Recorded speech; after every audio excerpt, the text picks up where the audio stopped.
एक बच्ची की माँ नहीं थी। सौतेली माँ उस बच्ची से हर काम करवाती थी। 4 बजे भोर में वो बच्ची जाग कर स्कूल के समय तक सारा काम करती थी। उसके बाद स्कूल जाती थी। सौतेली माँ अपने बच्चे को टिफिन देती थी, लेकिन उस बच्ची को टिफिन भी नहीं देती थी। लेकिन बच्ची को कोई ऐतराज नहीं था। पिता कभी महीने में कमा कर घर आते थे। उस बच्ची की सौतेली माँ काफी मान जान करने लगती थी। पिता के जाने के बाद फिर वही सारा काम करवाती थी। बच्ची पढ़ने में बहुत तेज थी। धीरे धीरे बड़ी हो गई। पिता को विवाह की चिंता सताने लगी। एक दिन लड़की के पिताजी ने बिटिया की शादी का जिक्र किया। सौतेली माँ ने कहा कि हमारे रिश्ते में एक लड़का है, दहेज भी नहीं लेगा, थोड़ा गरीब है, परिवार ठीक ठाक है। लड़की चूंकि पढ़ना चाह रही थी, लेकिन जबरदस्ती मंदिर में विवाह करके उसे उसके ससुराल भेज दिया।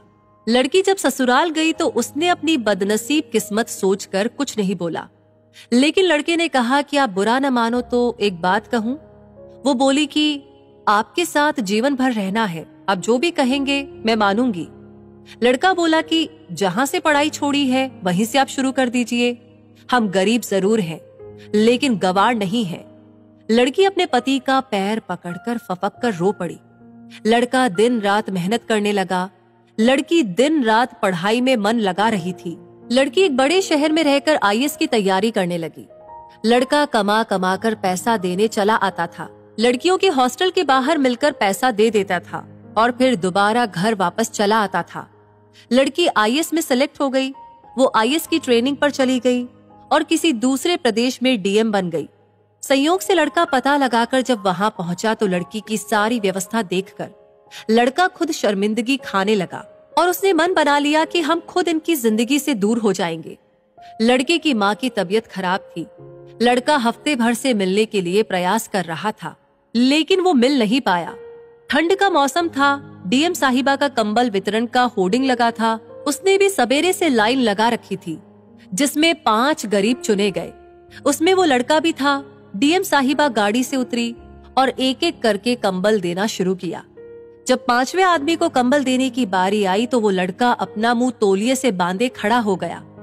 डीएम साहिबा जैसे ही कंबल हाथ में देने लगी, लड़के की आंखें नम हो गई और धीरे से बोला, साहिबा, हमारी माँ की तबीयत खराब है, माँ को यहीं लाया हूँ।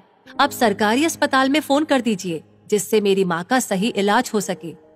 डीएम साहिबा आवाज को पहचान गई और हाथ पकड़कर फफक कर रो पड़ी और बोली कि आप कब आए, मुझे बताया क्यों नहीं? माँ जी कहाँ है?